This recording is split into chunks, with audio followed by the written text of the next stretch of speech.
Hello student, easy way to learning join and achieve में आपका स्वागत है।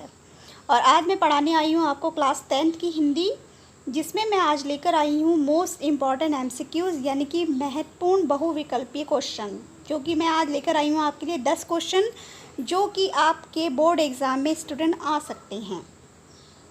और स्टूडेंट, मैं एक इम्पॉर्टेंट बात कहना चाहती हूँ। देखिए, कोरोना पैंडेमिक का समय चल रहा है, तो आप लोग अपना ध्यान रखिए, अपने माँ बाप का ध्यान रखिए, अपने परिवार के सदस्यों का ध्यान रखिए।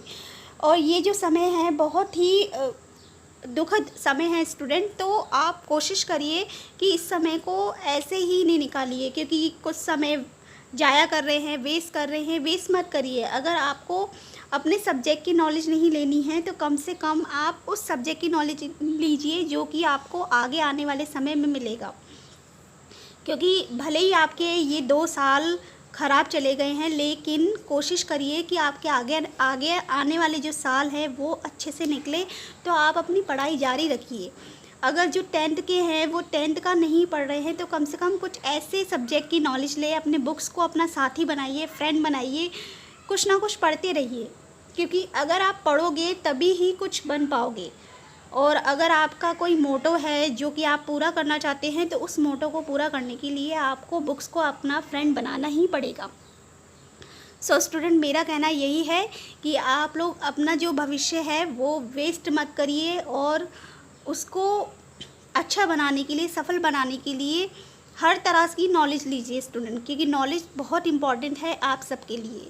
अगर आपको हर फील्ड की नॉलेज है तो आप लोग हर फील्ड में हर तरह की सफलता को हासिल कर सकते हैं। तो चलिए स्टूडेंट, मुझे बस इतना ही कहना था कि ये जो समय जा रहा है आपका अपने हाथों से, कि आप कुछ भी नहीं कर पा रहे हैं, तो आप कोशिश करिए जो आपके हाथ में है आप उसको पूरा कीजिए। तो चलिए स्टूडेंट, हम क्लास को स्टार्ट कर लेते हैं, और मेरी इस क्लास को ज़्यादा से ज़्यादा शेयर कर दीजिए ताकि और भी स्टूडेंट जुड़ सके हमारी इस क्लास के साथ। तो आइए स्टूडेंट, देख लेते हैं हम क्वेश्चंस को कि कौन से महत्वपूर्ण क्वेश्चंस जो हैं जो आपके बोर्ड एग्ज़ाम में आ सकते हैं। तो पहला क्वेश्चन ये है स्टूडेंट, सरस्वती पत्रिका किस युग में प्रकाशित हुई? तो सरस्वती पत्रिका जो है वो द्विवेदी युग में प्रकाशित हुई थी। और इस तरह से स्टूडेंट एक और क्वेश्चन आ जाता है, सरस्वती पत्रिका का संपादक कौन थे, यानी कि प्रथम संपादक कौन थे? तो सरस्वती पत्रिका के जो प्रथम संपादक थे वो थे श्याम सुंदर दास। फिर उसके बाद 1903 से 1920 ईस्वी तक सरस्वती का जो संपादन किया था वो महावीर प्रसाद द्विवेदी जी ने किया था। तो पहले जो संपादक थे वो थे श्याम सुंदर दास और दूसरे थे महावीर प्रसाद द्विवेदी जी। फिर नेक्स्ट क्वेश्चन को देख लेते हैं, शुक्ल युग के 2 निबंधकारों के नाम लिखिए। तो पहले निबंधकार है आचार्य रामचंद्र शुक्ल और दूसरे है बाबू गुलाब राय। फिर तीसरा क्वेश्चन देख लेते हैं, रिपोर्टाज का अर्थ स्पष्ट कीजिए। गद्य साहित्य में, इसका आंसर जो है गद्य साहित्य में किसी घटना या घटना स्थल का आंखों देखा हाल जब साहित्यिक और कलात्मक ढंग से प्रस्तुत किया जाता है तो उसे रिपोर्टाज कहते हैं। मतलब ये है स्टूडेंट कि जब कोई घटना को हम अपनी आंखों से देखते हैं और उस घटना का हाल हम बहुत ही रोचक तरीके से या साहित्यिक या कलात्मक ढंग से किसी दूसरे को बताते हैं, तो उसे लिखने की विधि को रिपोर्टाज कहते हैं। आइए स्टूडेंट, नेक्स्ट क्वेश्चन को देख लेते हैं। आई होप आपको क्वेश्चन नंबर 3 समझ में आ गया होगा। क्वेश्चन नंबर 4, किसी एक रिपोर्टाज लेखक का नाम लिखिए। इसी से रिलेटेड एक क्वेश्चन आता है। तो जो रिपोर्टाज लेखक का नाम है वो है विष्णु प्रभाकर। नेक्स्ट क्वेश्चन है, प्रायश्चित के लेखक का नाम उल्लेख कीजिए। तो प्रायश्चित के जो लेखक थे वो है भगवती चरण वर्मा। क्वेश्चन नंबर 6, यात्रा के पन्ने, यात्रा साहित्य के लेखक का नाम लिखिए। जो यात्रा के पन्ने हैं वो विधा है यात्रा साहित्य की, और इसके जो लेखक है वो है राहुल सांकृत्यायन।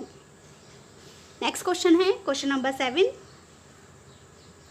आवारा मसीहा जीवनी के रचनाकार का नाम लिखिए। तो आवारा मसीहा जो है वो एक जीवनी है और इसके जो रचनाकार हैं वो है विष्णु प्रभाकर। तो आई होप स्टूडेंट आपको ये सारे क्वेश्चन समझ में आ रहे होंगे, और आप इन्हें ज़रूर लास्ट मोमेंट में करके जाइएगा अगर आपके एग्ज़ाम 10th के होते हैं तो।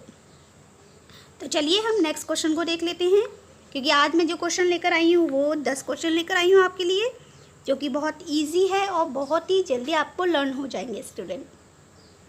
तो क्वेश्चन नंबर 8 को देख लेते हैं। पथ के साथी किस विधा की रचना है? तो पथ के साथी जो है वो संस्मरण विधा की रचना है। नेक्स्ट क्वेश्चन है क्वेश्चन नंबर 9। ढलुआ क्लब निबंध के लेखक का नाम बताइए। तो इनके लेखक का नाम है बाबू गुलाब राय। नेक्स्ट क्वेश्चन है क्वेश्चन नंबर 10। नीड़ का निर्माण कर किस विधा की रचना है? तो नीड़ का निर्माण कर ये है आत्मकथा विधा की रचना, और इसके जो रचनाकार हैं वो है हरिवंश राय बच्चन। तो ये थे स्टूडेंट ये 10 क्वेश्चन जो कि मैं आज आपके लिए मोस्ट इम्पॉर्टेंट क्वेश्चन लेकर आई हूँ। तो आप इन्हें 10 क्वेश्चनों को अच्छे से लर्न कर लीजिए। एक बार आप फुल वीडियो को देख लेंगे तो आपको अच्छे से क्वेश्चन जो है समझ में आ जाएंगे। मैं नेक्स्ट वीडियो लेकर आऊँगी, ऐसे ही छोटी छोटी वीडियोस जो है 10th के लिए लेकर आती हूँगी, मोस्ट इम्पॉर्टेंट जो कि आपके एग्ज़ाम में स्टूडेंट आएगी। तो चलिए मैं बहुत जल्दी आऊँगी नेक्स्ट वीडियो लेकर, और आप अपना ख्याल रखिए, अपने घर के सदस्यों का ख्याल रखिए, खाते पीते रहिए, क्योंकि ये समय जो है वो बहुत ही कठिन समय है और इस कठिन समय को हमें जल्द से जल्द निकालना है। तो सबके साथ रहिए, सबके साथ देते हुए सबका ख्याल रखिए। तो चलिए स्टूडेंट मैं नेक्स्ट वीडियो लेकर बहुत जल्दी आऊँगी, इंशाल्लाह बहुत जल्दी मिलेंगे हम। Thank you.